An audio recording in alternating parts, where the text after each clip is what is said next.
எந்த ஆட்சி வந்தாலும் காவல்துறை அதிகாரிகளை எதுவுமே செய்ய முடியாது என்பதற்கு இதுவும் ஒரு உதாரணம். எனக்கு விஜய் அவர்கள் மீது பெரும் மதிப்பு வந்தது எப்போது என்றால், எல்லா அரசியல் கட்சிகளும் ஒரு அறிக்கையோடு நிறுத்தினோம்.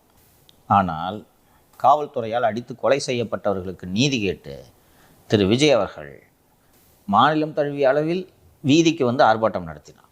அந்த பாதிக்கப்பட்டவர்கள் குடும்பங்களை எல்லாம் அழைத்து மேடையேற்றி அவர்களுக்கு ஆறுதல் தெரிவித்தார். அப்போ இவருடைய ஆட்சியில் இது போன்ற படுகொலைகள் தொடராது என்று நான் நம்பினேன். அதையும் மீறி ஒன்றென்று நடந்தால் கடும் நடவடிக்கை இருக்கும் என்று நான் நம்பினேன். இந்த ஆகாஷ் என்ற அந்த இளைஞன் திமுக ஆட்சியிலேயே அடித்து கொலை செய்யப்பட்டு விட்டான். அதற்கு பிறகு தாவேக்கா ஆட்சி வந்த பிறகு சிபிசிஐடி விசாரணைக்கு உத்தரவிடப்பட்டது. இப்போது ஒரு ஆய்வாளர் உட்பட 6 பேர் மீது கொலை வழக்கு பதிவு செய்யப்பட்டிருக்கிறது. நாம் எல்லா அரெஸ்டான எல்லா வழக்கும் எடுத்து பார்த்தீங்கன்னா, நீ